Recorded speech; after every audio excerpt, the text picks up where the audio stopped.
सोनपुर गांव में एक बूढ़ी स्त्री निवास करती थी जिसका नाम कौशल्या था। वह अपने जीवन की एकाकी यात्रा में अग्रसर थी क्योंकि उसके परिवार का वर्षों पहले नाव दुर्घटना में निधन हो गया था। कौशल्या अपनी खस्ताहाल झोपड़ी में एकाकी जीवन बिता रही थी। गांव वाले उसकी ओर दया की दृष्टि से देखते थे और उसे भोजन देकर उसकी भूख मिटाते थे। इस प्रकार वह अपनी जिंदगी बिता रही थी। एक बार पूरे इलाके में भयंकर बाढ़ आई जिससे आसपास के गांव भी जलमग्न हो गए। जब बाढ़ का पानी घटा तो कौशल्या अपनी झोपड़ी से बाहर निकली। उसने देखा कि उसके घर के बाहर एक नन्हा बालक पड़ा था जिसे शायद बाढ़ ने बहा लाया था। कौशल्या ने उसे गोद में उठा लिया और झोपड़ी के भीतर ले गई। बच्चा जीवित था और उसने उसके लिए दूध की व्यवस्था की। अब वह बच्चा कौशल्या के साथ ही रहने लगा। बूढ़ी कौशल्या ने उसकी देखभाल में अपने जीवन का नया उद्देश्य पाया। उसने गांव के खेतों में काम करना शुरू कर दिया ताकि वह अपने बालक का पालन पोषण अच्छी तरह कर सके। समय बीतता गया और उस बच्चे का नाम प्रमुख रखा गया। गांव के लोग भी दोनों के प्रेम को देखकर प्रसन्न थे। समय के साथ कौशल्या की दृष्टि कमजोर होने लगी तो प्रमुख उसकी सहायता करने लगा। अब वह बड़ा हो चुका था और गांव के खेतों में काम करने लगा। वह अब 14-15 साल का किशोर हो चुका था, लेकिन अपनी दादी की नजरों में वह अभी भी वही छोटा बच्चा था। प्रमुख अपनी दादी की हर बात मानता और उसे हमेशा प्रसन्न रखने का प्रयास करता था। एक दिन जब प्रमुख घर आया तो उसने देखा कि 2 अनजान व्यक्ति वहां पहले से मौजूद थे। दादी ने कहा, आओ प्रमुख, अपने चाचाओं से मिलो। ये दोनों तुम्हारे ही गांव से आए हैं। प्रमुख ने उनका अभिवादन किया और फिर सबने मिलकर भोजन किया। प्रमुख ने गौर किया कि वे दोनों व्यक्ति आपस में कानाफूसी कर रहे थे। दोनों व्यक्तियों ने प्रमुख और उसकी दादी के यहाँ एक रात गुजारी। अगले दिन प्रातः उन दोनों ने प्रमुख की दादी से निवेदन किया कि यदि आप अनुमति दें तो हम प्रमुख को अपने साथ ले जाना चाहते हैं। 2 दिन बाद हम उसे वापस भेज देंगे। प्रमुख अपनी दादी को छोड़कर नहीं जाना चाहता था, परंतु उसकी दादी ने अनुमति दे दी। प्रमुख को उनके साथ जाना पड़ा। विदा लेकर प्रमुख और दोनों व्यक्ति यात्रा पर निकल पड़े। वे अधिक दूर नहीं गए थे कि उन दोनों ने प्रमुख को संदूक और एक टोकरा पकड़ाया। एक ने प्रमुख के सिर पर टोकरी रख दी और दूसरे ने उसके हाथ में संदूक थमा दिया। प्रमुख को यह भार अत्यधिक भारी लग रहा था, परंतु वह किसी प्रकार धीरे धीरे उनके पीछे चलता रहा। भाग्यवश वे एक गांव में पहुंचे और वहां रुक गए। प्रमुख ने पूछा, क्या इसी गांव में मेरे रिश्तेदार रहते हैं? दोनों व्यक्ति एक दूसरे की ओर देखकर मुस्कुराने लगे। प्रमुख का संदेह पक्का हो गया कि उन दोनों ने चालबाजी की है। उन्होंने जवाब दिया, नहीं, यह कोई दूसरा गांव है। तुम टोकरे का ध्यान रखना, हम बाजार से अभी आते हैं। एक आदमी ने संदूक उठाते हुए कहा, टोकरे को खोलना नहीं, इसमें हमने एक खास तरह का सांप पकड़ा है जिसे हम अपने गांव ले जा रहे हैं। ये कहकर वे दोनों वहां से चले गए। प्रमुख ने बहुत देर तक इंतजार किया, परंतु वे वापस नहीं आए। अब उसे भूख भी लगने लगी थी। वह एक पेड़ के नीचे बैठकर सोचने लगा कि शायद उसके चाचा अब नहीं आएंगे। उसने टोकरे को खोलने का निर्णय लिया। टोकरे में उसे कुछ नहीं दिखा, केवल एक सुंदर कपड़ा रखा हुआ था। उसने सोचा, क्या सांप इस कपड़े के नीचे है? उसने टोकरे को ठोकर मारकर देखा, परंतु कोई सांप नहीं निकला। सावधानी पूर्वक कपड़े को हटाया तो उसमें तरह तरह की मिठाइयां और पकवान भरे पड़े थे। प्रमुख ने राहत की सांस ली। अब वह अपनी भूख मिटा सकता था। उसने कुछ मिठाइयां और पकवान खाए और तृप्त हो गया। उसने टोकरे को ठीक उसी प्रकार रख दिया जैसे वह पहले था, ताकि उसके चाचा पूछें तो कह सके कि वह भूखा नहीं रह सकता था। काफी अवधि व्यतीत होने के पश्चात प्रमुख ने अपने घर लौटने का निर्णय लिया, ये आशा करते हुए कि किसी प्रकार वह अपने गांव पहुंच जाएगा। वह प्रस्थान कर गया और चलते चलते एक नदी के समीप पहुंचा। नदी के किनारे किनारे चलने लगा। अचानक उसे किसी के पैरों की आहट सुनाई दी। तभी विपरीत दिशा से आकर 2 व्यक्ति उसके समक्ष आ खड़े हुए। वे अंगरक्षक या सैनिक प्रतीत हो रहे थे। उन्होंने प्रमुख से पूछा, आप कौन हैं लड़के? तब प्रमुख ने अपना नाम बताते हुए कहा, मैं धर्मापुरी गांव का निवासी हूं। मैं अपने चाचा के साथ जा रहा था, लेकिन वह मुझे छोड़कर कुछ कार्य करने चले गए। मैं बहुत समय तक उनका इंतजार करता रहा, फिर अपने गांव की ओर चल पड़ा। सैनिकों ने कहा, हम राजा के सैनिक हैं और 2 चोरों की तलाश में है जिन्होंने शाही खजाने से रत्न चुरा लिए हैं। क्या तुमने 2 आदमियों को देखा है? प्रमुख ने कहा। मेरे चाचा लोगों के अलावा कोई और नहीं हो सकता। जब आप 2 आदमियों और राजा के रत्नों की बात कर रहे हैं तो मेरा संदेह पक्का हो गया है। इसके बाद प्रमुख ने उन्हें पूरी कहानी सुनाई कि वे दोनों चोर हमारे पिता के भाई बनकर हमारे घर आए थे और धोखा देकर चले गए। प्रमुख ने सैनिकों को संदूक और टोकरों के बारे में भी बताया। एक सैनिक ने कहा, यह वही लोग हो सकते हैं जिनकी हम तलाश कर रहे हैं। क्या तुम हमें उस स्थान पर ले चलोगे जहां उन्होंने तुम्हें छोड़ा था? हो सकता है वे वापस आ गए हो और तुम्हारा इंतजार कर रहे हो। तुम चिंता मत करो, हम तुम्हें तुम्हारे गांव पहुंचा देंगे। प्रमुख सैनिकों को मार्ग दिखाते हुए उस स्थान पर ले गया। वहां 2 व्यक्ति खाना खा रहे थे। सैनिक ने प्रमुख से कहा, तुम उनके पास पहले जाओ। जब तुम तीनों बात करोगे तब हम पीछे से आकर उन्हें पकड़ लेंगे। यदि वे चोर नहीं हुए तो हम उन्हें छोड़ देंगे, अन्यथा राजा के पास ले जाएंगे। प्रमुख उन दोनों की बात समझ गया और उनकी ओर बढ़ा। उनमें से एक चिल्लाया, देखो, वह शैतान छोकरा आ रहा है। दूसरे ने भी गुस्से में कहा, कहां थे तुम अब तक चाचा? प्रमुख ने कहा, मैं बहुत समय तक आपका इंतजार करता रहा, फिर आपको खोजने के लिए चल पड़ा। मुझे भूख भी लग रही थी। उन्होंने पूछा, तुमने टोकरा क्यों खोला? प्रमुख ने कहा, मैं इस सांप को देखना चाहता था, लेकिन वहां तो विभिन्न प्रकार के पकवान थे। प्रमुख का कहा हुआ झूठ साबित हुआ, लेकिन प्रमोद ने निर्भीकता से अपनी बात कही। तभी उनमें से एक चाचा ने प्रमुख का हाथ पकड़ लिया और उसे पीटने वाला था। प्रमोद ने अपने आप को बचाने की कोशिश की। उसी समय दोनों सैनिक वहां आ पहुंचे और दोनों चोरों को पकड़ लिया। एक सैनिक ने कहा, तो तुम ही लोग राजा के खजाने से रत्न चुराए हो, कहां छुपाया है उन्हें? सैनिकों के क्रोध को देखकर दोनों ठगों को समझ आ गया कि उनका खेल खत्म हो चुका है। ठगों ने स्वीकार किया, हमने वह रत्न एक व्यापारी को भेज दिए हैं। एक सैनिक ने उनमें से एक ठग को लिया और उस व्यापारी के पास पहुंच गया, जहां से उसने रत्न वापस ले लिया।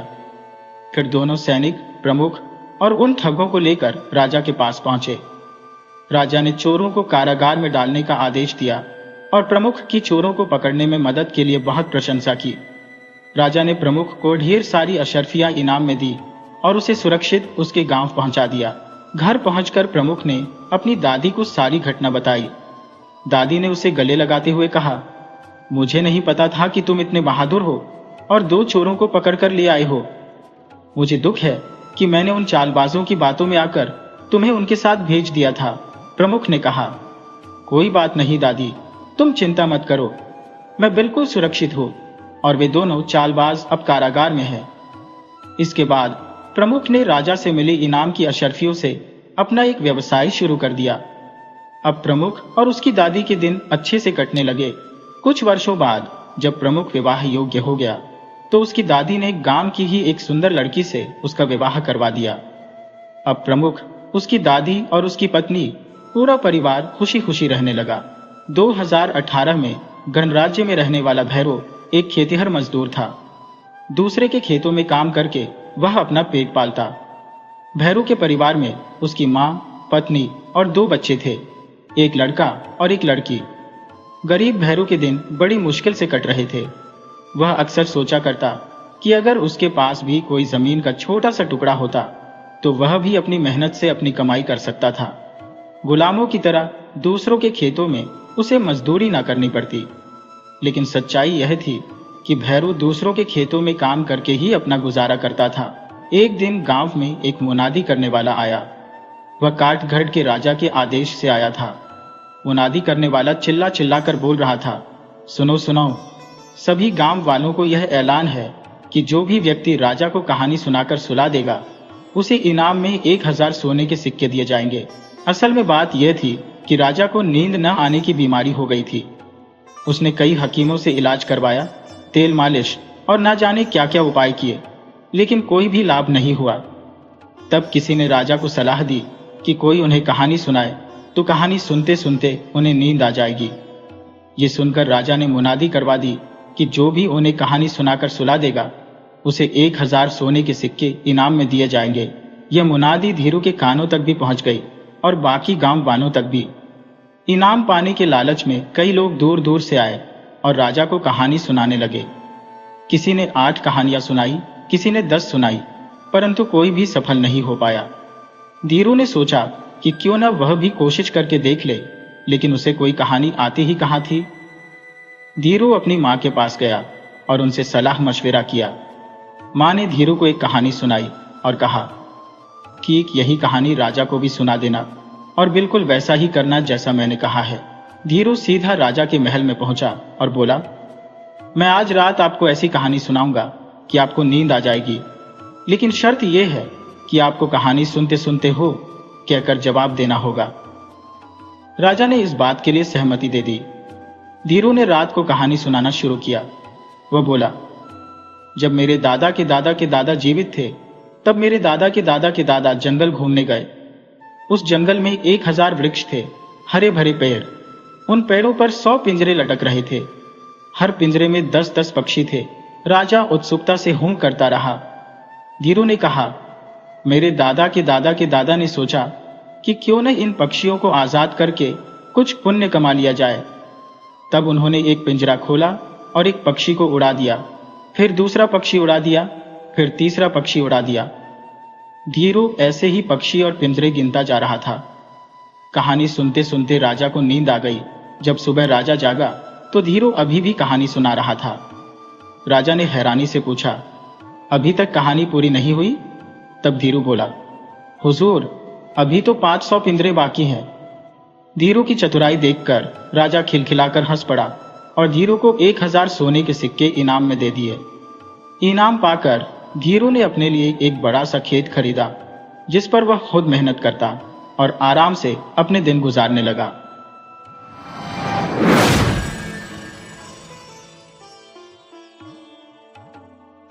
शिवचरण अपनी पत्नी पार्वती के संग चंदनपुर गांव में निवास करता था। पार्वती का प्रसव काल समीप आ चुका था। प्रसव के समय पार्वती ने एक कन्या को जन्म दिया, जो अत्यंत सरलता से जन्मी, इसीलिए उसका नाम सरला रखा गया। सरला का स्वभाव भी नाम के अनुरूप था। वह सरलता से बड़ी हो गई। माता पिता को भी यह एहसास नहीं हुआ। हंसते खेलते परिवार में सरला के विवाह की चिंता उसके माता पिता को सताने लगी। एक रात जब सरला सो रही थी, पार्वती ने अपने पति शिवचरण से कहा, सुनिए जी, हमारी बेटी सरला अब बड़ी हो गई है और गांव की चौधरी के बेटे पप्पू के साथ उसके रिश्ते की बात चल रही है। चौधरी गांव में घूमकर विवाह करवाता है, जिससे उसकी आजीविका चलती है। शिवचरण ने कहा, लेकिन चौधरी तो बहुत ही लालची और दुष्ट है। हमारे पास उसे देने के लिए इतना धन नहीं है। पार्वती ने उत्तर दिया, देखिए जी, हमारी एक ही तो बेटी है और काकी कह रही थी कि पप्पू बड़ा गबरू जवान है, पहलवानी करता है, अखाड़े में जाता है। हमें तो काकी की बात सही लगी है। शिवचरण ने कहा, देख पार्वती, चौधरी के घर विवाह करना ठीक नहीं है। हमारी बेटी मुसीबत में फंस जाएगी। बाकी जैसा तुम समझो। लेकिन पार्वती का मन बन चुका था, सो उसने कहा, जो होगा देखा जाएगा। घर खेत गिरवी रखकर जैसे भी हो हमारी बेटी का विवाह उसी घर में कर दो, क्योंकि आसपास के 10 गांवों में भी पप्पू जैसा गबरू जवान लड़का नहीं है। शिवचरण ने कहा, ठीक है पार्वती, जैसी तुम्हारी मर्जी। और वह दूसरी तरफ मुंह करके सो गया, क्योंकि शिवचरण अब चिंता में पड़ गया था। सुबह मुंह अंधेरे उठकर सरला माँ बाप के पैर छूकर अपनी नित्य क्रिया में लग गई। उसकी आदत थी कि माँ पिता को नित्य प्रति शिव पार्वती की पूजा के रूप में मानकर सभी घर के काम में हाथ बटाती थी। शादी उसके लिए गुड्डे घोड़ियों का खेल मात्र था। जब माँ ने उसकी शादी की चर्चा की तो वह समझ नहीं सकी कि इसकी क्या आवश्यकता है। चौधरी ने जो दहेज मांगा था उसे पूरा करने में शिवचरण अपने को असमर्थ महसूस कर रहा था। उसने गांव के साहूकार से भारी कर्जा ले लिया। शादी के दिन रात में चौधरी की फरमाइशों ने शिवचरण को झकझोर दिया। बड़े कष्ट से उसके सीने में दर्द उठा, जिसे छुपाकर उसने मिन्नतों के साथ अपनी पगड़ी चौधरी के चरणों में रख दी।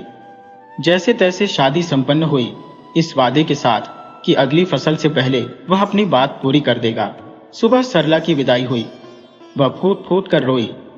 उसे समझ नहीं आ रहा था कि किस कसूर की सजा उसे मिल रही थी। क्यों माता पिता अपने कलेजे के टुकड़े को किसी अजनबी के साथ अनजाने सफर पर भेज रहे थे। शिवचरण अपने आंसू छुपाने की कोशिश कर रहा था, जो सरला की नजरों से नहीं छिप सका। पिता की आंखों में आंसू देखकर सरला को बड़ा धक्का लगा। एक पल को वह अर्धमूर्छित हो गई और कब अपने घर से पराए घर में आ गई उसे पता ही नहीं चला। उस घर में दूसरे दिन से ही शिकायतों और गालियों का दौर चला, जो आगे जाकर मारपीट तक पहुंच गया। उसका पति पप्पू एकदम निकम्मा था और अपने कसाई बाप और निर्दयी मां की तरह उसे दरिंदगी से पीड़ित करता। सरला बेचारी रोती बिलखती रहती। उसे रोता बिलखता छोड़कर पप्पू चला जाता। एक दिन चौधरी ने शिवचरण को, जो सरला का पिता था, अपने घर बुलाया। उसे बहुत बुरा भला कहा और अपनी बेटी से मिलने से मना कर दिया। सरला यह सब छुप कर देख रही थी और आंचल में मुंह छुपाकर रो रही थी। जब वह वापस मुड़ा तो उसकी पीठ के घाव देखकर शिवचरण की धड़कनें तेज हो गईं। घर लौटकर शिवचरण बेहोश होकर गिर पड़ा और उसके प्राण पखेरु उड़ गए। उस समय सरला 7 महीने के गर्भ से थी। जब उसे अपने पिता की मृत्यु और साथ में अपनी मां के हृदयाघात की खबर मिली तो वह पछाड़ खाकर रोती बिलखती रही। सरला जमीन पर गिरकर बेहोश हो गई।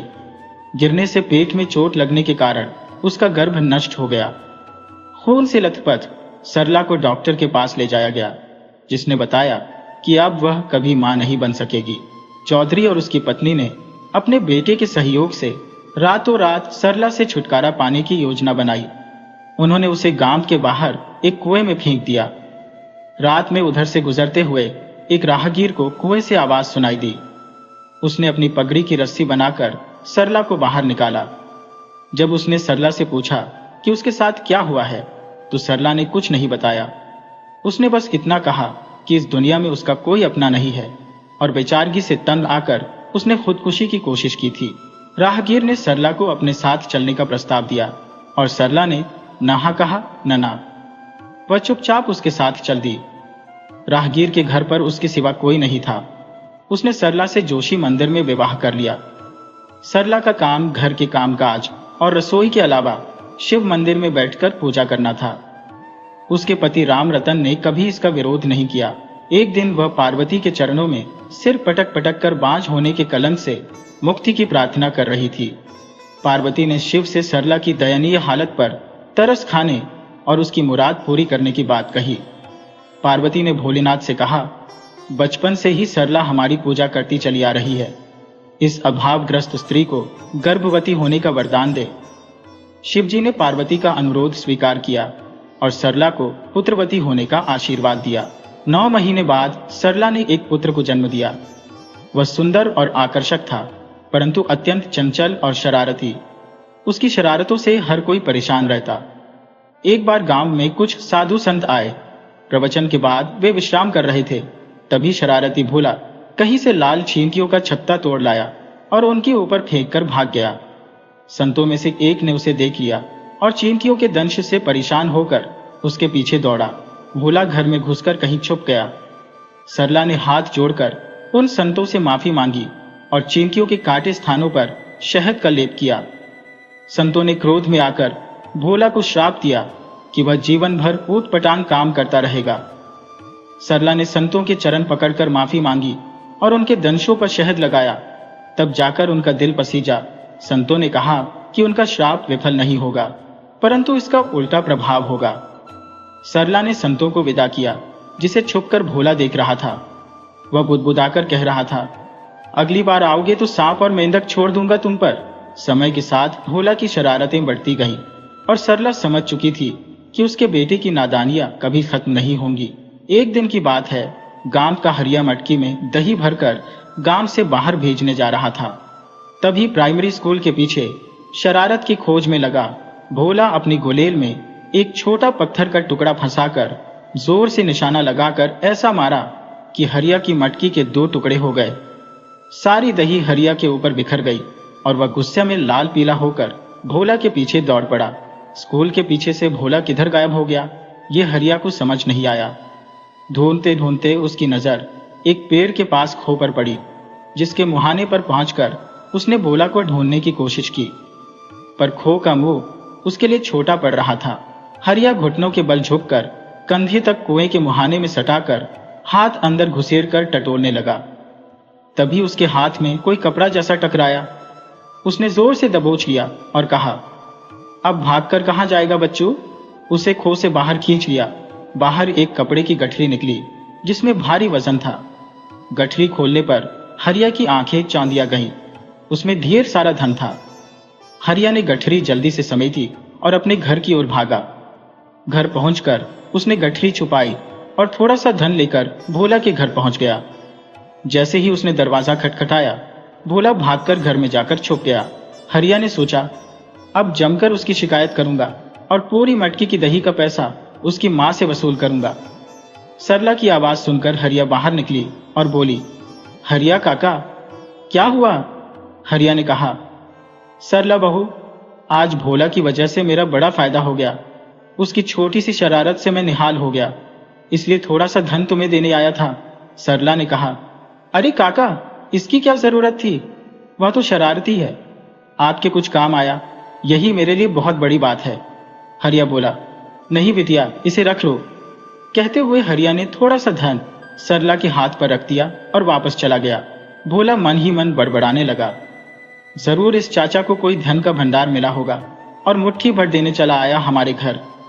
अब की बार तो इस बूढ़े का सिर फोड़ दूंगा, तब इसकी अक्ल ठिकाने आएगी।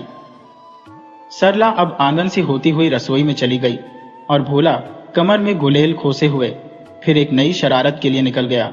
शाम होने को आई और भोला को कोई जबरदस्त शरारत नहीं सोच रही थी। तभी एक घर की खुली खिड़की देखकर वह वहां घुसने की सोचने लगा।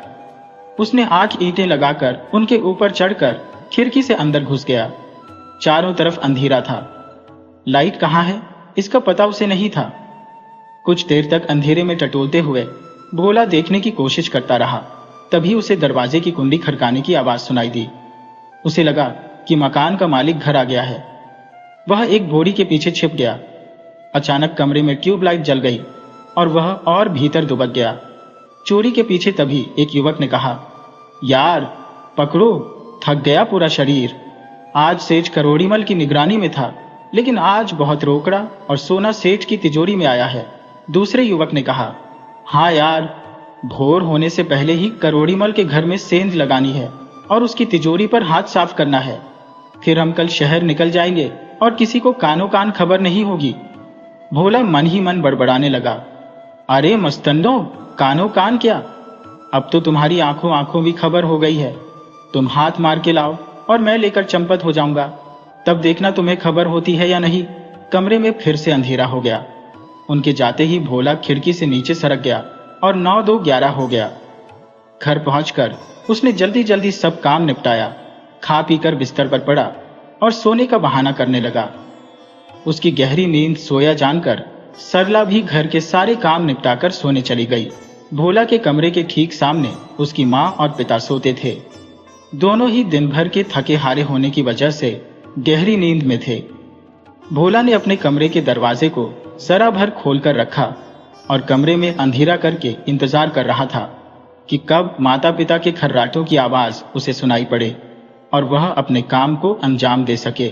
उस रात पता नहीं क्या हुआ, जब भी भोला घर से निकलने की सोचता तभी उसके पिताजी के खर्राटे बंद हो जाते और भोला फिर लेट जाता। कई बार पिताजी के खर्राटे बंद होने का मतलब था कि वे बाथरूम की ओर जा रहे हैं या कुछ और। दोनों ही स्थितियों में खर्राटे काफी देर तक बंद रहते थे। आखिरकार भोला ने छत से जाने की बजाय खिड़की के रास्ते से जाने की सोची। उसने हमेशा बंद रहने वाली खिड़की से निकलने की योजना बनाई। भोर होने में अभी कुछ समय था। उसने धीरे धीरे खिड़की ऊपर उठाई और दूसरी तरफ लटकते हुए खिड़की को ऊपर के हुक में फंसा दिया, लेकिन तभी उसका संतुलन बिगड़ गया और वह नाले में गिर गया। एक तीव्र दुर्गंध उसके नथुने से टकराई और उसने किसी तरह से अपनी सांस रोकने की कोशिश की। नाले से बाहर निकलते हुए वह सिर से पांव तक काले पानी से ढका हुआ किसी भूत की तरह अपने रास्ते की ओर चल पड़ा। कुछ कुत्ते उसे देखकर भौंकने लगे, लेकिन उसकी दयनीय हालत पर तरस खाकर वापस चले गए। भोला अब हर बात पर गुस्सा और झुंझलाहट महसूस कर रहा था। उसने घर के पिछवाड़े से जाने का सोचा, तभी उसने देखा कि लट्टू और पलटू लूटे हुए माल के साथ पीछे के रास्ते से आ रहे थे। अचानक भोला और उन बदमाशों का आमना सामना हो गया। डर के मारे भोला के गले से घुटी घुटी आवाज निकल गई। लट्टू और पलटू ने जब काले झूलते साए को देखा तो उन्हें भूत का आभास हुआ और उनकी पतलून गीली हो गई। भाग ले बेटा लट्टू, जान बचा किसी तरह, कहते हुए वे उसी दिशा में भाग निकले जिससे आए थे। भोला भी इस घटनाक्रम से इतना डर गया था कि भागते हुए फिसल गया और बगल के तालाब में जा गिरा। फिर जैसे ही उसने लौटे हुए माल की ओर बढ़ना चाहा, उसने पुलिस को आते देखा। ले बेटा, सिर मुंडाते ही ओले पड़ गए, उसने सोचा और बेहोश होने का नाटक किया। पुलिस वाले उसके पास पहुंचे और देखा कि वह सच में बेहोश हो गया था। थोड़ी सी रोशनी हो चुकी थी और दरोगा ने सिपाही से कहा, साहब, ये सरला बहन का लड़का है, लगता है इसने बदमाशों से लड़ाई की होगी। दरोगा ने कहा, बहुत ही निडर और बहादुर बच्चा है यह, इसे डॉक्टर के पास ले चलो। डॉक्टर ने भोला को होश में लाने का इंजेक्शन दिया। दोनों बदमाशों को हवालात में डाल दिया गया। सेठ ने चोरी से बचे माल से थोड़ी रकम भोला को दी और एसपी ने सरला से कहा कि भोला को पुलिस में भर्ती करने की सलाह दी। सरला ने खुशी खुशी हामी भरी और बोली, मैं अपने लाडले को जरूर भेजूंगी। जबकि अंदर से जलता भुनता भोला मन ही मन सोच रहा था, कंजूस का बच्चा, पूरा माल बच गया, फिर भी थोड़ी सी रकम दे दी। एक दिन तेरा पूरा माल लूटूंगा सेठ, भोला ने कहा। माँ, भूख लगी है, कुछ खिलाओ। सरला ने कहा, बेटा, तेरे लिए पूरी सब्जी बनाई है, खूब पेट भर के खा ले। खाना खाने के बाद भोला एक नए विचार में खो गया। सरला तो अपने बेटे को पुलिस में देखकर मन ही मन बहुत खुश थी। सोच रही थी कि उसका बेटा एक दिन बड़ा अफसर बनेगा। यदि भोला पुलिस में आ गया तो वह चालाकी से गांव वालों को एक एक करके लूटेगा। भोला मन में योजना बना रहा था कि कैसे वह खूब सारा पैसा कमाएगा और अपनी मां को बहुत सुखी रखेगा। इन विचारों में खोए खोए भोला को नींद आ गई। दूसरे दिन भोला नई शरारतों के मंसूबे बनाते हुए तैयार हुआ और बाहर निकलने ही वाला था कि उसकी मां सरला ने उसे पकड़ लिया। तू अकेला नहीं जाएगा, मैं भी तेरे साथ चलूंगी, उसने कहा। भोला सोच रहा था कि आज वह गांव के मुखिया की बेटी की लंबी चोटियों को काट डालेगा, इसलिए उसने जेब में एक तेज धार वाला चाकू रखा था और अपनी सुगनी भी साथ ली थी। सुगनी इतनी तेज थी कि उसकी सुंगाई से लोग छींकते छींकते बेहोश हो जाते थे। सरला ने उसका हाथ खींचकर उसे थाने की ओर चलने को मजबूर किया। थाने में आज कुछ ज्यादा ही गहमागहमी थी। बाहर के कई अधिकारी भी आए हुए थे। सरला और भोला को बाहर बैठाया गया। भोला की नजर बार बार एक जालीदार पुलिस वैन की ओर जा रही थी, जिसमें एक बड़े बड़े घुंघराले बाल और काली दाढ़ी वाला डाकू बंद था। वह बार बार भोला को इशारा कर रहा था। भोला ने अपनी उत्सुकता को नहीं रोक पाया और उठकर टहलने लगा। जब उसकी नजर डाकू से मिली तो उसके शरीर में झुरझुरी दौड़ गई। डाकू ने भारी आवाज में पूछा, लड़के, तेरा नाम क्या है और तू कौन है? भोला ने डरते हुए जवाब दिया कि उसका नाम भोला है और वह पास के गांव का निवासी है, सरला का बेटा है। उसने अपनी जेब से कैंची निकाली और डाकू को थमा दी। कुछ देर बाद एक सिपाही और हवलदार वैन की तरफ आए। तब तक डाकू ने कैंची से अपनी रस्सियां काट ली थी। जैसे ही सिपाही ने दरवाजा खोला, डाकू ने उस पर हमला कर दिया। हवलदार को संभलने का मौका भी नहीं मिला और डाकू ने सिपाही की बंदूक से गोली चला दी। गोली की आवाज सुनकर सभी पुलिस वाले और अधिकारी बाहर आ गए। सबने बंदूकें तान दी, लेकिन तब तक डाकू ने माहौल को अपने पक्ष में कर लिया था। भोला ने अपनी मां को डाकू के शिकंजे में देखा। उसकी गर्दन पर कैंची की नोक थी। पुलिस अधिकारी डाकू से आत्मसमर्पण करने को कह रहे थे, लेकिन डाकू सरला की गर्दन पर कैंची की नोक चुभाकर धमकी दे रहा था कि अगर किसी ने कुछ किया तो वह उसे मार डालेगा। अब भोला को अपने किए पर अत्यधिक खेद हो रहा था और साथ ही आक्रोश भी। अचानक उसका हाथ उसकी पैंट की जेब में रखी सुगनी से टकराया और जैसे उसके मस्तिष्क में एक बिजली कौंध गई। उसने सुगनी डाकू की नाक पर छिड़क दी। डाकू भोला को अपना सहायक मानकर निश्चिंत था और अचानक सुगनी का छिड़काव होते ही वह जोर जोर से चीखने लगा। तब तक डाकू की पकड़ ढीली होने लगी और कैंची उसके हाथ से गिर गई। सरला झट से अपने को छुड़ाकर भोला के पास पहुंच गई। उसकी मां बेहोश हो चुकी थी। चीखता हुआ बलशाली डाकू भी बेहोश होकर ढेर हो गया था। सभी अधिकारी और पुलिस वालों के सामने हुई इस घटना ने भोला को सुपर हीरो बना दिया। सब उसकी चतुराई और बुद्धिमानी की प्रशंसा कर रहे थे। भोला अपनी मां को होश में लाने के लिए पेड़ के गोल घेरे में बनी सीमेंट की चबूतरे पर मां को गोद में लेकर बैठा था। डाकू को शिकंजे में कसकर वैन में डालकर तुरंत जेल भेज दिया गया। किसी ने नहीं देखा कि जमीन पर गिरी तमाशाई कैंची फिर से भोला की जेब में आ चुकी थी। जब सरला को होश आया तो सभी उसकी बहादुरी की चर्चा कर रहे थे। डीएसपी ने उसे सम्मानित करते हुए एक पत्र दिया और घोषणा की कि भोला को सरदारगढ़ की पुलिस चौकी का इंचार्ज बना दिया गया है। यह सुनकर गांव वालों में खुशी की लहर दौड़ गई और सब मिलकर भोला की जय जयकार करने लगे। मुखिया संपत ने भीड़ से निकलकर घोषणा की कि उसकी बेटी का विवाह भोला से होगा। इधर मां अपने बेटे की बलैया ले रही थी और गांव वाले बधाई दे रहे थे। उधर भोला चकरा रहा था, खुद को बेहोश होने से बचाने की कोशिश कर रहा था। नियुक्ति पत्र के साथ सरदारगढ़ में भोला की तैनाती की तैयारियां चल रही थी। गांव के अन्य जवान लड़के उसकी पीठ थपथपा रहे थे और बुजुर्ग उसके सिर पर हाथ रखकर आशीर्वाद दे रहे थे। भोला और कामों की शादी तय हो चुकी थी। भोला मन में योजना बना रहा था कि चौकी का इंचार्ज बनने के बाद वह डाकुओं से साठगांठ करेगा और पूरे गांव को लुटवा देगा। लेकिन तभी उसे ख्याल आया कि अगर वह डाकू जान गया कि भोला ने उसे फंसाया था तो वह क्या करेगा। उसके दिमाग ने जवाब दिया कि वह कह देगा कि पुलिस का विश्वास हासिल करने के लिए उसने यह सब किया था, ताकि वह गांव और आसपास के इलाकों को लूट सके। तभी उसका ध्यान कामों की तरफ गया। उसकी नजरों के सामने कामों की चोटियां घूमती हुई नजर आई। मन ही मन उसने सोचा कि जिस दिन कामों आएगी उसी दिन वह उसकी दोनों चोटियां काट देगा। और फिर हंसते हुए वह बोला, कुछ नहीं मां, और चुप हो गया। भोला के मन में यही मंसूबे चल रहे थे और कामों दुल्हन बनकर उसके घर आ गई थी। गांव की औरतें दालान से सटे बड़े कमरे में दुल्हन को देखने आ जा रही थी। भोला अपने कमरे में कैंची को ताक पर छिपाकर और सुगनी की डिबिया बिस्तर के नीचे रखकर लंबी तान लेकर सो गया। शाम को उसे कमरे से बाहर भेज दिया गया और जब दुल्हन का कमरा तैयार हुआ तो उसने बाहर निकलते ही देखा कि उसके हमउम्र लड़के वहां खड़े होकर हंसी मजाक कर रहे थे। उसकी खोपड़ी में शरारत सूझी और वह तुरंत भीतर गया। शादी के बचे हुए कुछ पटाखे जेब में भरकर वह पीछे के छान के पास गया और दीवार पर फेंक फेंक कर पटाखे दागने शुरू कर दिए। पटाखों की आवाज से अफरा तफरी मच गई। कोई गिर पड़ा तो कोई गिरते पड़ते भागा और भोला पीछे से रफू चक्कर हो लिया। भोला को बड़ा मजा आया, लेकिन उसे याद आया कि सुप्रिया अभी उसके घर में है। वह तुरंत सूतिया काकी के घर की ओर बढ़ गया।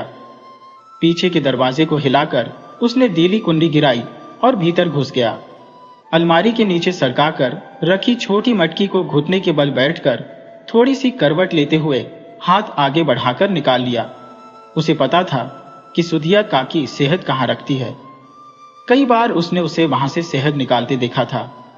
मटकी संभालते हुए वह दरवाजे को उड़काकर अपने पसंदीदा स्थान प्राइमरी स्कूल के खुले आंगन में दीवार की टेक लगाकर बैठ गया और उंगली से सेहत निकालकर बड़े मजे से चटकारे लेते हुए खाने लगा। भोला को इस बात का जरा भी इल्म नहीं था कि मटकी निकालते वक्त उसकी जेब से कुछ सिक्के गिर पड़े थे। सेहत चट कर जाने के बाद वह पास के कुएं पर गया। वहां रखी बाल्टी को रस्सी से कुएं में बांधकर उतारा, पानी भरकर खींचा और ठंडा पानी पीकर डकार ली। फिर अपने घर की तरफ चल पड़ा। सरला ने देखा तो उसे उलाना देते हुए बोली, रे भोला, बहू कमरे में इंतजार कर रही है और तू इतनी देर से गायब है। भोला कमरे में गया तो देखा कि कम्मो खर्राटे भरते हुए सो रही थी। हैरान होकर उसने सोचा, भगवान, एक कम था क्या जो दूसरे को भी खर्राटे भरने को भेज दिया। राशनी में वह बिस्तर पर बैठकर कम्मो की चोटियां ढूंढने लगा, लेकिन छोटी उसे दिख ही नहीं रही थी। तभी कम्मो ने करवट ली और आंखें बंद किए ही बोली, छोटी ढूंढ रहे हो क्या भोला? भोला हड़बड़ाकर बोला, नहीं तो। और तभी कम्मो मुस्कुराने लगी और उसकी नकल उतारते हुए बोली, भोला भोला। कुछ नहीं, उसकी जुबान भोला का साथ नहीं दे रही थी। तब कम्मो ने कहा, तो सो जाओ, और उसकी तरफ पीठ करके सो गई। लेकिन भोला किसी भी तरह कम्मो की उठती गिरती सांसों के साथ उसकी पीठ पर चोटियों की जगह बालों के गुच्छे को देखता रहा। थोड़ी देर में उसने खुद को काबू में करते हुए कम्मो के बगल में लेटकर सोने की कोशिश की। समझ नहीं आ रहा था कि ऐसा कैसे हो गया। काफी देर तक उलटते पलटते सोने की कोशिश करते हुए वह उठा और ताक पर हाथ मारा, लेकिन वहां से कैंची गायब थी। फिर उसने बिस्तर के नीचे हाथ से टटोलकर सुगनी ढूंढी तो वह भी वहां नहीं थी। भोला को समझ नहीं आ रहा था कि यह सब कैसे हो गया। उसकी सारी योजनाएं धराशायी हो गईं। वह चक्कर खाते हुए बिस्तर पर गिर पड़ा और उलझनों में कब उसे नींद आ गई खुद भी नहीं जान सका, और भोला पड़कर सो गया। दूसरे दिन सुबह उठते ही भोला को जिन हालातों का सामना करना पड़ा उसकी चर्चा करना तो दूर, वो खुद से भी इसे दोहराना नहीं चाहता था। उसकी राह में सुगनी, कैंची और कमरों की छुट्टियां करीने से रखी थी। भोला के होश उड़ गए, सिर चकरा गया, मानो किसी ने उसे सैकड़ों बार घुमा दिया हो। भोला सोचने लगा, हे भगवान, यह लड़की है या आफत? दूर से तो सीधी सादी दिखती है, लेकिन पास आने पर कमाल की आफत है। अब आगे का जीवन इतना सरल नहीं रहेगा, यह तो तय है। अब वह सोचने लगा कि गलियों में निकलने से, मौसलों का सामना करने से कोई फायदा नहीं। तभी कम्मो अचानक सामने आ गई। भोला चौंक उठा, उसकी तौलिया कमर से छूटकर गिर गई और वह शर्मिंदा हो गया। कम्मो हंसते हुए बोली, भोला, तुम तो बेशर्म हो, और वहां से चली गई। भोला ने तुरंत तौलिया लपेटी और दिल को काबू में करने की कोशिश की। उसने तय किया कि आज ही अपनी ड्यूटी ज्वाइन करेगा। सुबह की पेट पूजा के बाद भोला ने मां से जाने की बात कही। मां ने आंगन में काम करते हुए मुस्कुराते हुए कहा, ठीक है बेटा, लेकिन उनकी मुस्कान में कुछ छिपा हुआ था जो भोला समझ नहीं सका। रात में उसने सारी तैयारी कर ली और पेपर वगैरह सब रख लिया। कम्मो ने यह सब देखा लेकिन कुछ नहीं कहा। भोला के अंदर हंसी का फव्वारा फूट रहा था। वह सोच रहा था कि यह बेवकूफ मुझसे चालाक बनने की कोशिश कर रही थी। सुबह पुलिस की जिप्सी उसे लेने आई। वह कम्मो का सामना किए बिना निकल जाना चाहता था, इसलिए भोर में ही थाने से गाड़ी मंगवा ली थी। उसने जल्दी से मां के पांव छुए और जिप्सी की ओर बढ़ गया। पुलिस वाले ने उसे सैल्यूट मारा, जिसे नजरअंदाज करते हुए वह जिप्सी में बैठ गया। उसने अभी ठीक से कमर टिकाई भी नहीं थी कि सामने कम्मो को बैठा देखकर उछल पड़ा, जैसे उसे बिच्छू ने डंक मार दिया हो। कम्मो हंसते हुए बोली, भोला, तुम? जी हां, हम। और पीछे से दोनों छोटी आगे हाथों में लिए नाचने लगी। भोला भौचक रह गया। वह खुद को संभाल नहीं सका और कम्मो की गोद में जा गिरा। कम्मो ने उसे थाम लिया और धीरे से बोली, संभल के वीरू, भोला को काटो तो खून नहीं। वह एक कोने में सिमट कर बैठ गया। पुलिस की जिप्सी सरदारगढ़ के इलाके में प्रवेश कर चुकी थी। चारों तरफ गिराने का साम्राज्य था। दूर दूर तक खेत और एकाध झोपड़ियां थी। जिप्सी रुकी और सिपाहियों ने उसके सामान सहित कम्मो को चौकी के एक कमरे में पहुंचा दिया। भोला अकेले टहलते हुए आसपास का निरीक्षण करने चला गया। ग्रामीणों का एक झुंड माला और मिठाई लिए चौकी पर पहुंच गया था, 2 लाख के स्वागत सत्कार के लिए। भोला ने ऊंची आवाज में कहा, अब डाकू मेरे रहते इस गांव में कभी नहीं आएंगे। मैं रोज रात में पहाड़ों पर अकेला निकलूंगा। तुम सभी निश्चिंत होकर घरों में सोना। सभी गांव वाले खुशी से ताली बजाने लगे, फिर एक दूसरे का अभिवादन करके विदा हो गए। वह जानता था कि डाकुओं को सूचना भेज दी गई है। यह खबर खौफनाक डाकू तक जरूर पहुंचेगी और उसका रास्ता साफ हो जाएगा। चौकी के भीतर जाते ही वह चौंक गया। एक पुराना कमरा अब स्वच्छ और सुशोभित लग रहा था। कम्मो काम में व्यस्त थी। वह उसके पास गया और बोला, कम्मो, तुम्हें यहां आने की क्या आवश्यकता थी? कम्मो ने उत्तर दिया, मैं आपकी सहायता के लिए यहां हूं। रसोई और अन्य कार्यों में मदद करूंगी। मदद? किस प्रकार की मदद? भोला ने पूछा। कम्मो ने आत्मविश्वास से कहा, हर प्रकार की। डाकुओं से लड़ने में आपकी मदद करूंगी। डाकुओं से लड़ोगी? क्या तुम रानी लक्ष्मीबाई हो जो तलवार लेकर उन पर टूट पड़ोगी? भोला ने व्यंग्य किया। हाँ, यदि जरूरत पड़ी तो, कम्मो ने साहसपूर्वक कहा। भोला ने सिर हिलाते हुए सोचा, यह या तो मेरी योजना का सत्यानाश कर देगी या मुझे बहुत बड़ी सफलता दिलाएगी। मुझे ऐसा कदम उठाना पड़ेगा जिससे किसी को खबर न हो और मैं गांव वालों का कीमती सामान पहले ही सुरक्षित कर लूं। रात में वह गांव की टूह लेने निकला। अंधेरा धीरे धीरे फैल रहा था। वह गांव वालों को और डाकुओं के मुखबिर को दिखाने के लिए घूमता रहा। अचानक एक झाड़ी से एक सफेद परछाई सामने आई, जिसने अपना चेहरा ढका हुआ था। उसके हाथ में एक पोटली थी। उसने कहा, थाने में हमारे आदमी की मदद का इनाम और खौफनाक सरदार ने पूछा कि यह हमारी मदद कब और कैसे करोगे। उसकी साहस और सूचना की विश्वसनीयता को देखकर वह चकित हुआ और बोला, जिस दिन लाल झंडा चौकी पर लगेगा पूरे गांव को लूट लेना, मेरा हिस्सा सीधे मुझे देना। कहकर वह आगे बढ़ गया। योजना का प्रथम चरण पूरा हो चुका था। अब कुछ दिनों तक गांव वालों का विश्वास जीतकर फिर अपने मंसूबों को पूरा करेगा। ये सोचते हुए वह चौकी में प्रवेश कर गया और कुर्सी पर देर हो गया। अगले दिन से सब पहले की तरह चलने लगा। एक दिन भोला ने गांव वालों को सूचित करना शुरू किया कि डाकू खौफनाक कल गांव पर हमला करने वाला है और उन्हें अपने कीमती सामान को गांव के पास की पहाड़ी की एक गुफा में छुपाने का निर्देश दिया। भोला ने सोचा था कि लाल झंडा फहराकर वह गांव वालों को बेहोश करके कीमती माल लूटकर भाग जाएगा और आरोप डाकुओं पर लगा देगा। उसने कम्मों को घर छोड़ने का बहाना बनाया और सारा माल छुपाकर वापस आ गया। सारे गांव वाले अपना कीमती गहना, जेवरात और सामान लेकर गुफा में पहुंच गए। पूरा गांव खाली हो गया। डाकुओं ने लाल झंडा देखकर गांव पर हमला बोल दिया। भोला चिंतित था कि कम्मो कहाँ गई। तभी फायरिंग की आवाज सुनाई दी। भोला चौकी की ओर दौड़ा तो देखा कि पुलिस डाकुओं को घेर कर मार रही थी और कम्मो की अगुवाई में गुफा तक पहुंच चुकी थी। भोला ने स्थिति को देखते हुए उनकी सलामती की कामना की और डाकुओं का सफाया होते देखा। गांव वालों ने मिलकर भोला को धन दिया।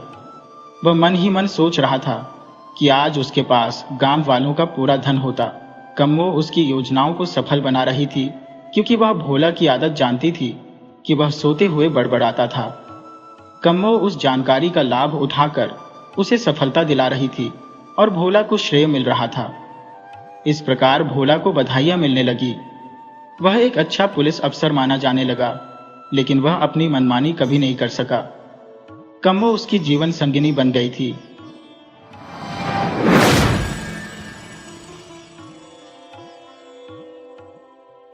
बहुत पुरानी बात है। फुलाची नाम का एक आदमी था। फुलाची बिल्कुल अकेला ही था, उसका कोई परिवार नहीं था। फुलाची अपना जीवन निर्वाह करने के लिए एक खास तरह का काम करता था। दरअसल राज्य के राजा के संदेश लाने ले जाने के लिए दरबार में संदेश वाहकों की एक पूरी टोली काम करती थी। फुलाची उस टोली का मुखिया था। वह इतना फुर्तीला और तेज था कि कुछ ही क्षणों में वह कई कोस दूर तक दौड़ सकता था। राजा को फुलाची पर बहुत ही विश्वास था। कोई भी महत्वपूर्ण और गुप्त संदेश होता तो राजा फुलाची को ही उसका जिम्मा सौंपता। फुलाची स्वभाव से एक बहुत ही वीर और दयालु आदमी था। वैसे तो सब कुछ ठीक चल रहा था। फुलाची को पगार भी अच्छी मिलती थी और उसका कोई परिवार नहीं था, तो कोई उस पर रोक टोक भी नहीं थी। परंतु उसका दयालु स्वभाव ही उसके रास्ते का रोड़ा बनने लगा। फुलाची किसी को भी दुखी नहीं देख सकता था। अगर वह रास्ते में किसी दीन दुखी को देखता तो सारा काम छोड़कर उसकी देखभाल में जुट जाता था। उस समय वह भूल जाता कि राजा ने उसे एक महत्वपूर्ण संदेश देकर भेजा है जिसे तुरंत पहुंचाना है। कई बार इस कारण से राजा का संदेश विलंब से पहुंचता था। इससे कभी कभी नुकसान भी हो जाता था। संदेश देर से पहुंचने पर जब राजा को इस बात का पता लगा कि इसकी वजह खुद फुलाची ही है, तो उसने फुलाची को दरबार में बुलाया और डांटते हुए कहा, फुलाची, तुम्हारे जैसे होनहार और योग्य आदमी से मुझे यह आशा नहीं थी कि तुम अपने काम में लापरवाही बरतोगे। फुलाची सिर झुकाए सुन रहा था। राजा ने आगे कहा, मैं तुम्हें चेतावनी दे रहा हूं कि अगर अब कभी संदेश पहुंचने में विलंब हुआ तो तुम्हें कड़ा दंड दिया जाएगा। इसके बाद फुलाची फिर से अपने काम में लग गया, परंतु वह अपना स्वभाव नहीं बदल सका। एक दिन वह राजा का संदेश लेकर जा रहा था तो उसने एक व्यक्ति को बेहोश पड़े हुए देखा। वह रुकने को हुआ, लेकिन तभी उसे राजा की चेतावनी याद आ गई। फुलाची मन मारकर आगे बढ़ता गया, पर सारे रास्ते में उसका मन उसे कचोटता रहा। अगली बार फुलाची संदेश लेकर एक पहाड़ी रास्ते से जा रहा था। आकाश में बादल घिरे हुए थे और वर्षा हो रही थी। तभी उसने एक बूढ़े आदमी को फिसल कर गिरते हुए देखा। उसने झट दौड़कर उस बूढ़े को पकड़ लिया। अगर फुलाची समय पर न पहुंचता तो बूढ़ा हजारों फीट गहरी खाई में गिर जाता, लेकिन फिर भी बूढ़े को चोट आई थी। पत्थर से टकराकर उसका सिर फट गया था और खून बह रहा था। बूढ़ा बेहोश हो चुका था। फुलाची धर्म संकट में पड़ गया। अगर बूढ़ी की देखभाल करता है तो संदेश पहुंचाने में विलंब हो जाएगा और राजा क्रोधित होंगे, और अगर संदेश देने जाता है तो देखभाल न होने से इस बूढ़ी की क्या दशा होगी। वहां पर कोई और था भी नहीं जिसे फुलाची बूढ़े की देखभाल के लिए छोड़ जाता। फुलाची सोचता रहा। आखिर उसने निर्णय लिया कि चाहे जो भी हो, वह इस बूढ़े आदमी के स्वस्थ होने के बाद ही जाएगा। फुलाची ने उस बूढ़े आदमी के लिए एक झोपड़ी बनाई और उसकी मरहम पट्टी की। जब वह ठीक हो गया तो उसे एक गांव में छोड़कर फुलाची आगे बढ़ चला। उस बूढ़े आदमी ने फुलाची को खूब आशीर्वाद दिए। संदेश पहुंचने में देरी हो चुकी थी। फुलाची समझ गया कि इस बार राजा उसे दंड अवश्य देंगे, और हुआ भी ऐसा ही। राजा को जब पता चला तो उसने फुलाची को न सिर्फ नौकरी से हटा दिया, बल्कि अपना राज्य छोड़कर चले जाने का भी हुक्म सुना दिया। बेचारा फुलाची क्या करता, वह चुपचाप राज्य छोड़कर चला गया। वह सारा दिन इधर उधर भटकता रहा, जंगली फल फूल खाकर अपना पेट भरता रहा।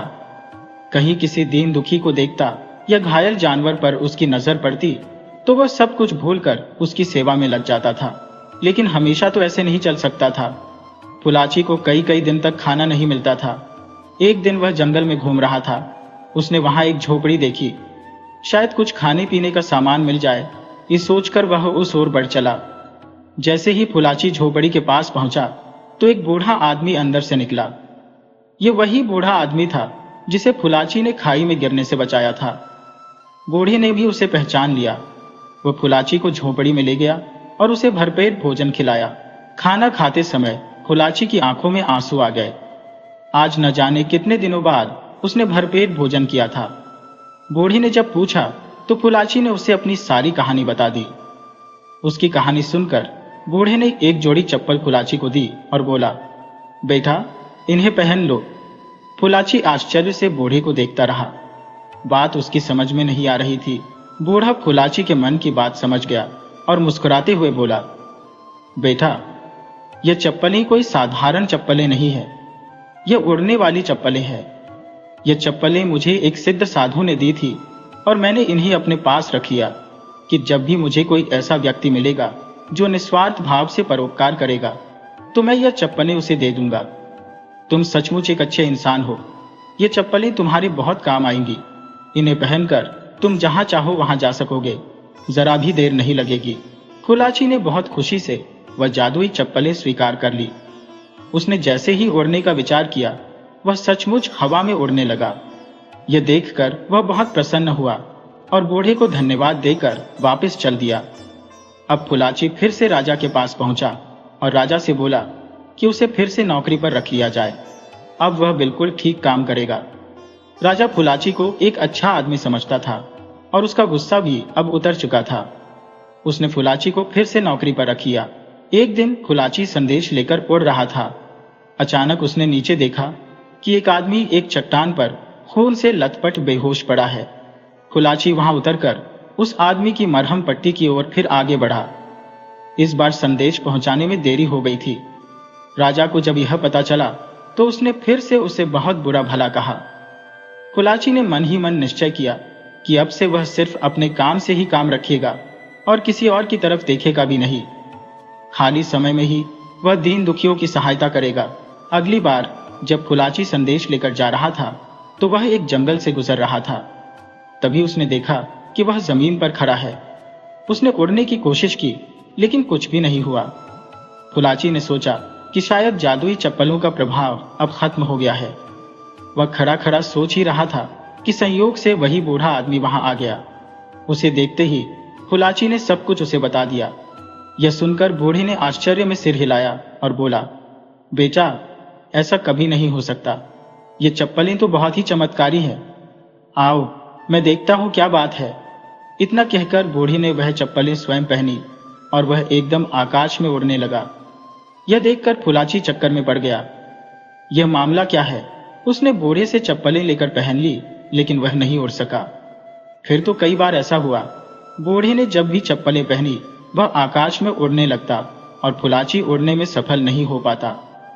यह देखकर बूढ़ा बोला, बात मेरी समझ में नहीं आ रही है। यह क्या रहस्य है? तभी फुलाची की नजर सामने गई। उसने देखा कि एक पेड़ के नीचे एक कबूतर घायल अवस्था में पड़ा हुआ था। वह दौड़कर वहां पहुंचा और कबूतर की मरहम पट्टी कर दी। इस बार जब उसने चप्पलें पहनी तो वह एकदम से आकाश में उड़ चला, परंतु फुलाची तुरंत नीचे उतर आया। उसने चप्पलें बूढ़े आदमी के सामने रख दी और बोला, बाबा, यह उड़ने वाली चप्पलें अब तुम्हें मुबारक हो। बूढ़े ने पूछा, क्यों बेटा? फुलाची ने उत्तर दिया, अब मैं समझ गया हूं कि मैं पहले क्यों नहीं उड़ पा रहा था और अब कैसे उड़ सका। असल में यह चप्पलें तो ठीक है, खराबी मेरे मन में ही है। बूढ़ा आदमी चुपचाप उसकी बातें सुन रहा था। फुलाची कहता गया, सामने घायल कबूतर पड़ा था और मैं उसे छोड़कर उड़ जाना चाहता था, इसीलिए मेरे मन ने मुझे रोक दिया। तेरी जादुई चप्पलें भी मेरे मन के सामने बेबस हो गईं। मेरा मन उस घायल कबूतर की आवाज सुन रहा था। यही कारण था कि कबूतर के ठीक होते ही चप्पलों का जादू काम करने लगा। इसीलिए मैं तो इनके बिना ही ठीक हूं। आज मैं समझ गया हूं कि मुझे क्या काम करना चाहिए। मैं वही करूंगा और उस काम के लिए मुझे जादुई चप्पलों की कोई आवश्यकता नहीं है। यह सुनकर वह बूढ़ा बाबा हंसने लगा और बोला, बेटा, तूने ठीक कहा। मन के जादू के सामने हर प्रकार का जादू बेकार है। तू दीन दुखियों की सेवा कर, उसी जादू से तुझे सुख मिलेगा। उस दिन के बाद से फुलाची ने सारे काम छोड़ दिए। वह सिर्फ दीन दुखियों की सेवा करते हुए घूमने लगा।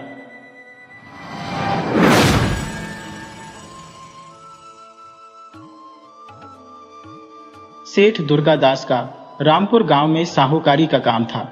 सेठ जी समस्त छल कपट से कोसों दूर अपने व्यवसाय में पूरी ईमानदारी बरतते थे। पूरे गांव में उनकी ईमानदारी और भले व्यवहार की चर्चा होती थी। उनके पास एक नौकर था जिसका नाम रामधीन था।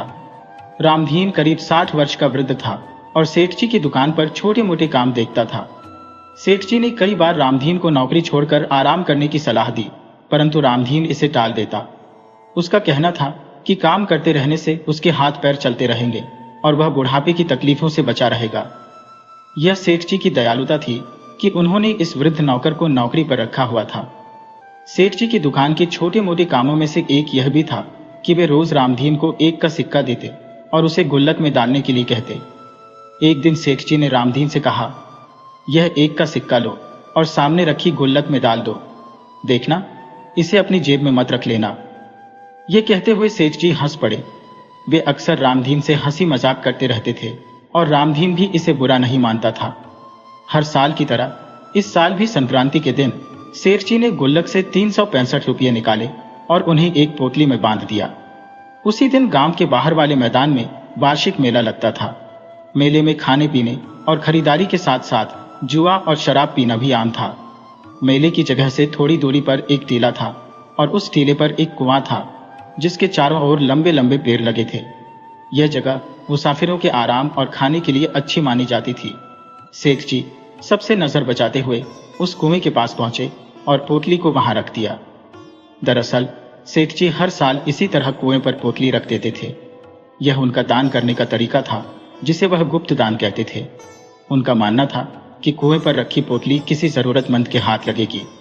सेठ जी आज तक नहीं जानते थे कि वह पोटली कौन उठाकर ले जाता है, मगर इस साल दुर्गादास सेठ ने सोचा कि पता लगाया जाए कि गुप्त दान किसके हाथ लगता है। दुर्गादास कुएं के पास से निकल गए और एक पेड़ के पीछे जाकर छिप गए। वह इंतजार करने लगे कि कौन सा पोटली उठाकर ली जाए। कुछ देर बाद उन्होंने देखा कि एक आदमी जिसने अपना सिर कपड़े से ढका हुआ था उस तरफ चला आ रहा था। उसका चेहरा दिखाई नहीं दे रहा था। वह आदमी कुएं के पास पहुंचा और कुछ क्षणों बाद ही वहां से चल पड़ा। सेठ जी ने देखा कि वह रुपयों की पोटली वहां से गायब थी।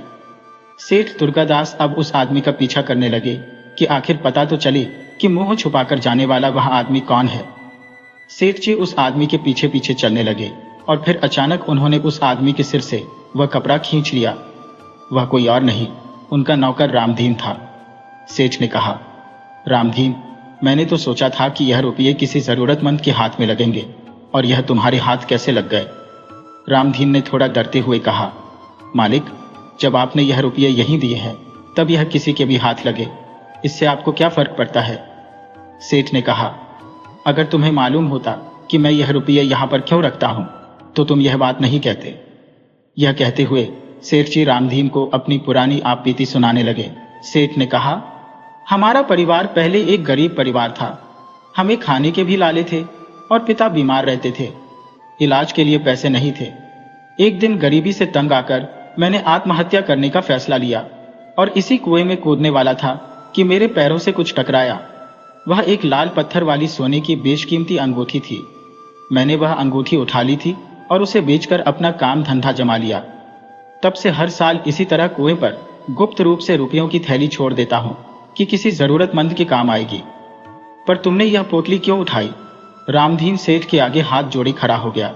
वह बोला, मालिक, मैं तो पिछले 6 सालों से यह पोटली उठा रहा हूं। एक बार मैंने आपका पीछा किया था तो मुझे इस बात का पता चल गया। तब से मैं ही यह पोटली उठाकर ले जाता हूं। और सच कहूं तो आपके दान की जरूरत सबसे ज्यादा तो मुझे ही है। यह कहते हुए रामधीन की आवाज में कुछ भारीपन आ गया। रामधीन ने आगे कहा, मालिक, जब से मेरा शरीर बुढ़ापे की तरफ बढ़ने लगा है, मेरे बेटों का बर्ताव मेरे प्रति अच्छा नहीं रहा। मेरी पत्नी भी इस बुढ़ापे में बीमार रहती है और उसकी दवाओं का खर्चा भी मुझे ही उठाना पड़ता है। मैंने अपनी सारी जमा पूंजी अपने बेटों की परवरिश और उनकी शादियों में खर्च कर दी। बुढ़ापे के लिए कुछ भी बचाकर नहीं रखा। यह कहते कहते रामधीन की आंखों से आंसू बहने लगे। वह बोला, मालिक, इस बुढ़ापे में नौकर बनकर कोई भी काम करना नहीं चाहता, परंतु क्या करूं, जब अपने ही साथ छोड़ दें तब बुढ़ापा बहुत कठिन हो जाता है। मेरे बेटे मुझे गुजारे के लिए कुछ नहीं देते, इसलिए मुझे काम करना पड़ता है और आपका रखा हुआ दान चुरा कर ले जाता हूं। सेठ दुर्गादास रामधीन की बातें सुनकर अत्यंत दुखी हुए। वे मन ही मन सोचने लगे कि जिसे सबसे ज्यादा मदद की जरूरत थी वह तो उनके बिल्कुल पास ही था और वे यूं ही यह पोटली कुएं पर रखते रहे। उन्होंने रामधीन के कंधे पर हाथ रखकर उसे दिलासा देते हुए कहा, कोई बात नहीं रामधीन, यह पोटली तुम ही रख लो। अब हर साल यह 365 रुपए की पोटली तुम्हें ही मिलेगी। इसके बाद दोनों अपने अपने घर चले गए। अब सेठ दुर्गादास संतुष्ट थे कि उनका दान सही स्थान पर पहुंच जाएगा।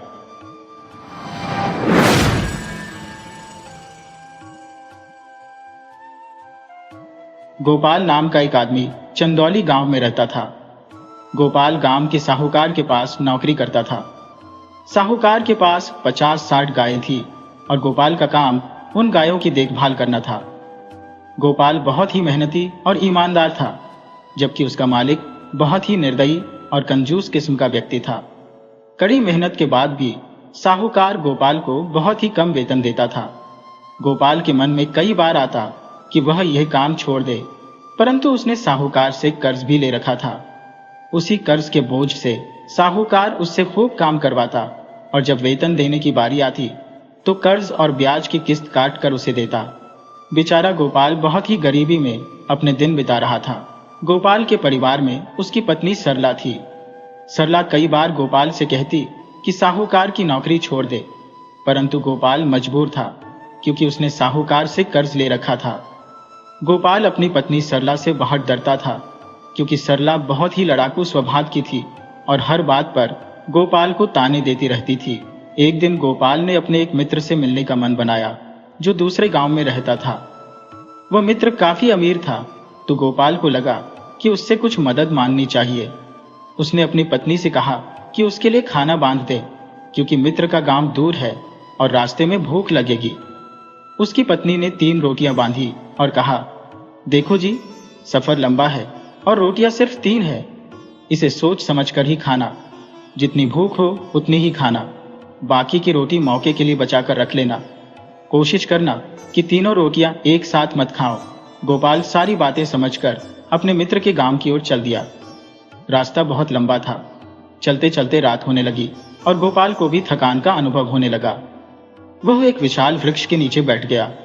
संयोगवश उस पेड़ पर 3 पिशाच रहते थे। वे तीनों ऊपर बैठे बैठे गोपाल को देखने लगे और आपस में बातें करने लगे कि भाई, आज तो बड़े दिनों बाद कोई व्यक्ति हमारे हफ्ते चढ़ा है।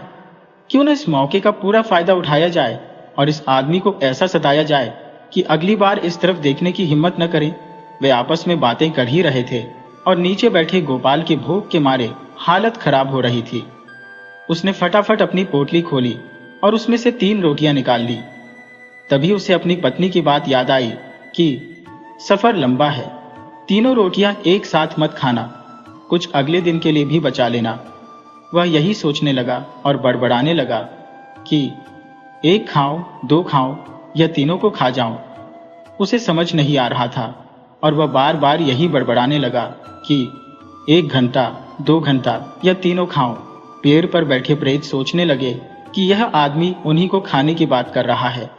वे आपस में कहने लगे, हम तो इसे सताने वाले थे, पर यह तो बड़ा ही पहुंचा हुआ सिद्ध पुरुष मालूम होता है जो प्रेतों को खा जाता है। तीनों डर के मारे कांपने लगे, परंतु उन्हें क्या मालूम था कि गोपाल तो रोटियां खाने की बात कर रहा था। इससे पहले कि गोपाल कुछ करता, वे तीनों प्रेत नीचे उतर आए और गोपाल के पैरों में गिरकर कहने लगे, हे सिद्ध पुरुष, हमें मत खाओ, हम तो बहुत ही अच्छे प्रेत हैं।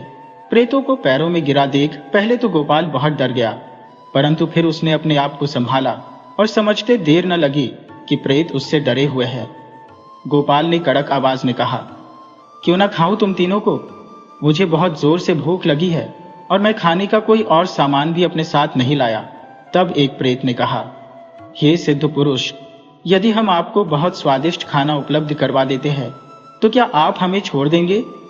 यह कहते हुए प्रेत ने एक थाली गोपाल की तरफ बढ़ाई और कहा, आप यह थाली रख लो और इसे सामने रखकर हाथ जोड़कर जो भी चीज मांगोगे यह थाली आपको दे देगी।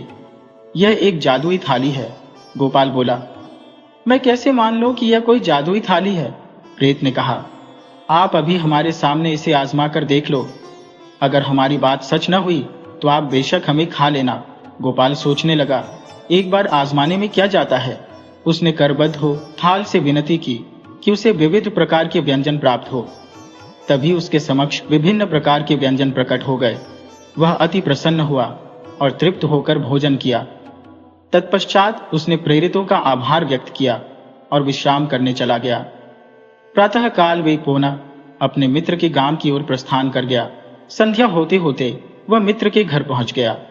मित्र और उसकी पत्नी ने गोपाल का स्वागत किया और आगमन का कारण पूछा। गोपाल ने बताया कि वह सहायता मांगने आया था, परंतु अब उसे उसकी आवश्यकता नहीं है क्योंकि उसने अपने लिए समस्त व्यवस्था कर ली है। वार्तालाप के पश्चात मित्र ने अपनी पत्नी से भोजन बनाने को कहा। गोपाल ने उन्हें रोकते हुए कहा कि भोजन की व्यवस्था वह स्वयं करेगा। यह कहकर उसने थाल अपने सामने रखा और विभिन्न व्यंजनों की विनती करने लगा। देखते ही देखते अनेक व्यंजन थाल में प्रकट हो गए। मित्र और उसकी पत्नी यह देखकर विस्मित रह गए। भोजन के पश्चात सभी शयन करने चले गए। गोपाल भी अलग कक्ष में सो गया। रात्रि में गोपाल के मित्र और उसकी पत्नी के मन में लालच आ गया। जब गोपाल गहरी नींद में था, मित्र ने जादुई थाल चुरा ली और उसकी जगह साधारण थाल रख दी। प्रातःकाल गोपाल ने मित्रों का आभार व्यक्त किया और अपने घर लौट आया। घर पहुंचकर उसने पत्नी को सारी बात बताई। पत्नी प्रसन्न हुई और जादुई थाल का चमत्कार देखने को आतुर हो उठी। गोपाल ने थाल से व्यंजन की विनती की, परंतु कोई चमत्कार नहीं हुआ। उसने कई बार प्रयास किया, परंतु कोई लाभ नहीं हुआ।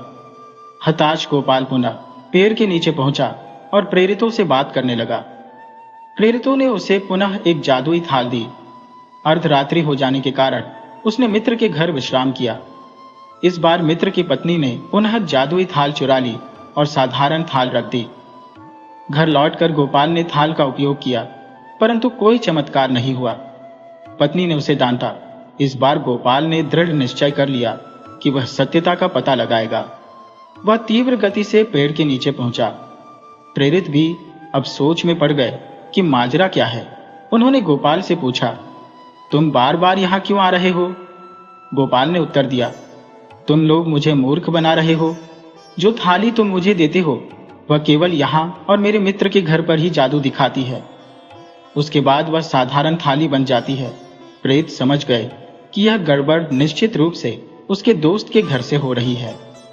इस बार प्रेतों ने उसे थाली नहीं दी, बल्कि एक बड़ा सा डंडा दिया और कुछ समझाने लगे। उनकी बात समझकर गोपाल उस डंडे को लेकर फिर से रात बिताने के लिए अपने मित्र के घर रुका। गोपाल के हाथ में वह डंडा देखकर मित्र की पत्नी ने पूछा, भैया यह डंडा कैसा है? गोपाल ने कहा, यह डंडा एक लाडला है, इसका नाम दुख निवारण है। यह सभी के दुख दूर कर देता है। भोजन के बाद जब गोपाल सो गया तो उसका मित्र डंडे को चुरा लेता है और अपने कमरे में जाकर पत्नी को दिखाता है। इधर गोपाल केवल सोने का नाटक कर रहा था। वह देख चुका था कि उसका मित्र ही असली चोर है और उसका सामान चुराता है। जब मित्र डंडे के आगे प्रार्थना करने लगा कि हे डंडे, हमारे सारे दुख दूर कर दो, इतना कहते ही वह जादुई डंडा दोनों पति पत्नी की पिटाई करने लगा। वे दोनों दर्द के मारे चिल्लाने लगे। तभी गोपाल वहां पहुंच गया और कहने लगा, तुम जैसे धोखेबाज के साथ यही होना चाहिए। वह दोनों गोपाल से माफी मांगने लगे। गोपाल ने कहा, पहले मेरी दोनों थालियां वापस करो जो तुमने चुराई है। वे जल्दी से थालियां लौटा देते हैं। तब गोपाल ने डंडे से कहा, दुख निवारण, अब इन्हें क्षमा कर दो। तब जाकर डंडे ने उनकी पिटाई बंद कर दी। गोपाल अपनी थालियां पाकर बहुत ही खुश था। वह अपनी थालियां और डंडा लेकर वापस घर लौट गया। असली जादुई थाली पाकर वह और उसकी पत्नी बहुत ही खुश थे। अब वे बहुत ही खुशी से अपना जीवन बिताने लगे।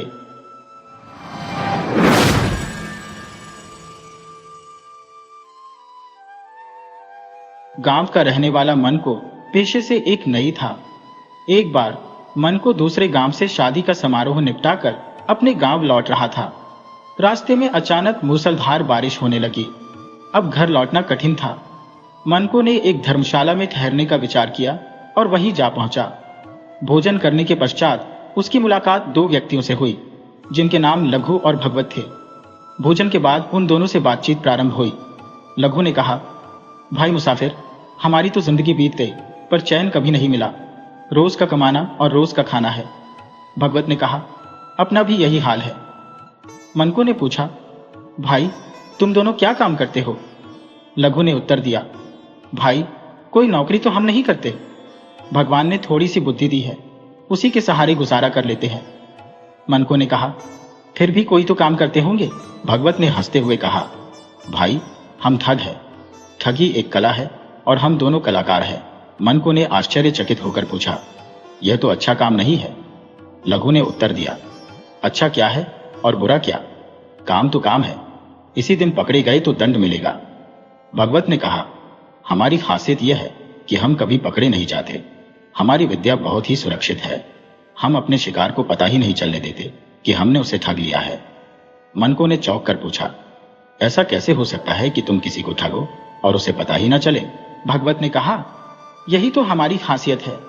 तुम चाहो तो कल हमारे साथ रहकर देख लो कि हम किस तरह अपनी कला का प्रदर्शन करते हैं। मनको ने कहा, जरूर भाई, तुमसे तो कुछ सीखने को मिलेगा। फिर वे बातें करते करते सो गए। सुबह हुई और तीनों अपने नित्य कर्मों से निवृत्त हुए। उन्होंने कहा, अब चलो भाई, कुछ खा पी लेते हैं। भगवत ने कहा, चलो आज इन भाई साहब को भी दिखा देते हैं कि हम क्या चीज हैं। फिर तीनों वहां से चल पड़े और बाद में एक जगह पहुंचे। मनको ने कहा, भाई कोई बखेरा मत कर देना, मुझे बस बुद्धि का प्रयोग देखना है, झगड़ा नहीं करना। लघु ने कहा, चिंता मत करो, बस देखते जाओ। लघु ने भगवत से कहा, भाई तरकीब नंबर 7 लगाना। फिर वह हलवाई के पास गया। उसने कड़क कर कहा, तेरा नाम गुड़ हलवा है? हलवाई ने कहा, हाँ भाई, क्या काम है? लघु ने कहा, मैं राजमहल से आया हूं। महाराज के पास तुम्हारी शिकायत पहुंची है कि तुम मिठाई बनाने में मिलावट करते हो। हलवाई ने हाथ जोड़कर कहा, यह झूठ है सरकार, मैं सोयाबीन का तेल प्रयोग नहीं करता। हलवाई का चेहरा सफेद पड़ गया। वह कभी कभी मिलावट किया करता था, इसलिए शिकायत राज दरबार तक पहुंच चुकी थी। ठग ने कहा, तुम्हें राज दरबार चलना होगा या अपनी मिठाइयों को भेजना होगा। देखो, मैं तुम्हारी तरह ही एक नौकर हूं, साधारण आदमी हूं। मैं नहीं चाहता कि तुम्हें कोई परेशानी हो। मैं तुम्हें एक सलाह देता हूं कि तुम अपनी दुकान से कुछ शुद्ध मिठाइयां भरकर दरबार में भेजो। महाराज वे मिठाइयां खाकर देखेंगे और तुम बच निकलोगे।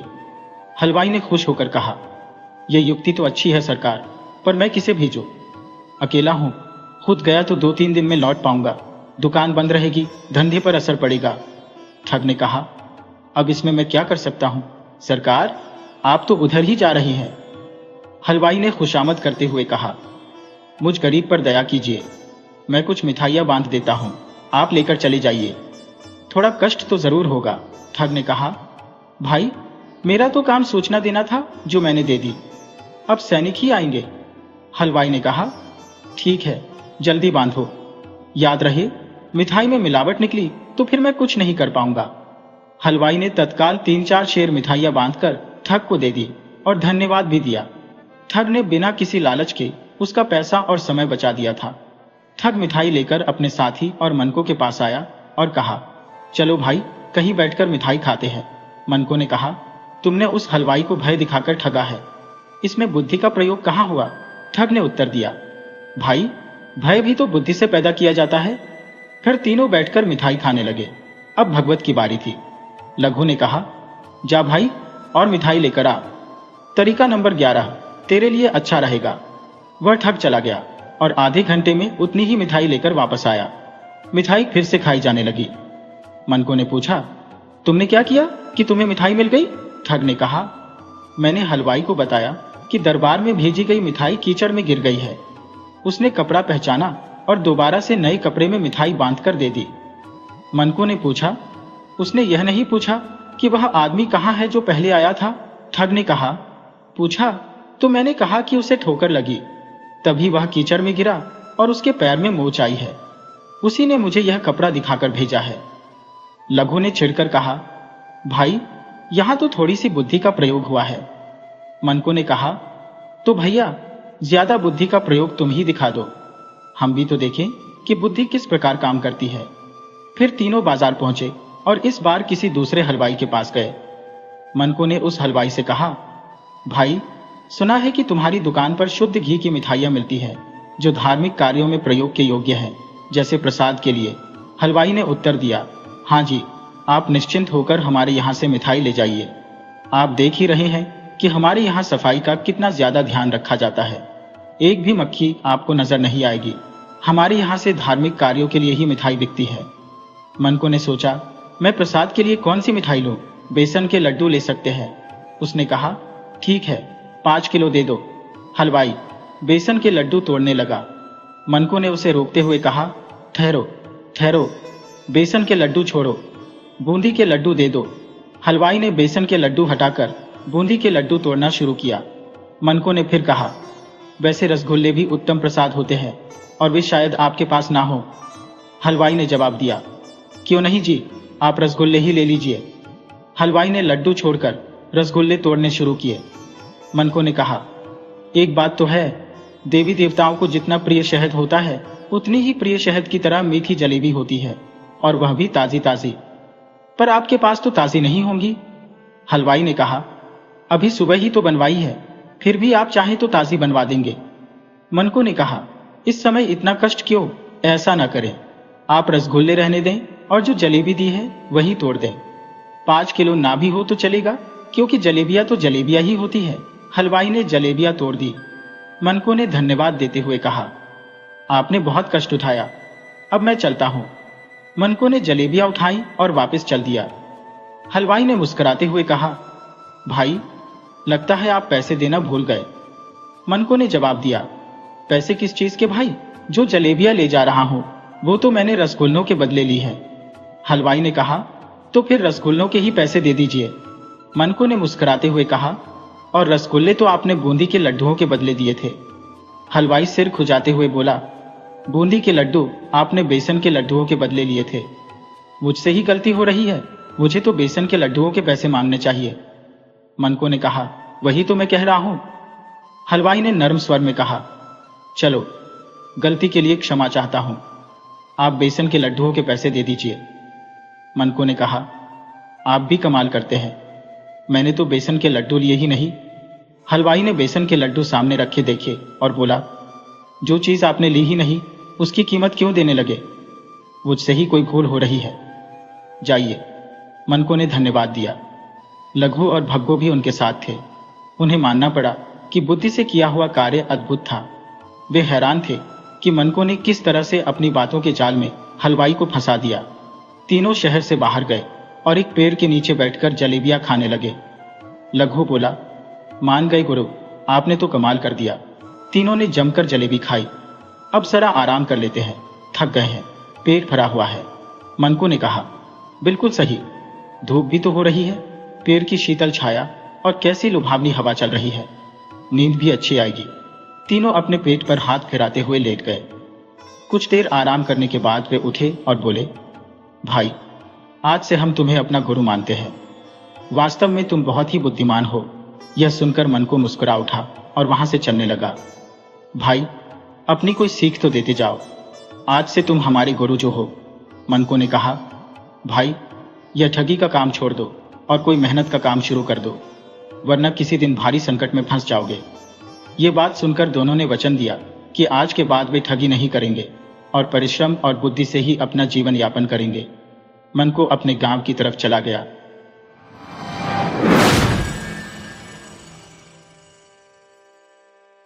वीडियो अच्छी लगी हो तो इसे लाइक करें और ऐसी ही मज़ेदार कहानियों के लिए चैनल को सब्सक्राइब करें और बेल आइकन दबाएं। ज़्यादा से ज़्यादा अपने दोस्तों को शेयर करें। धन्यवाद।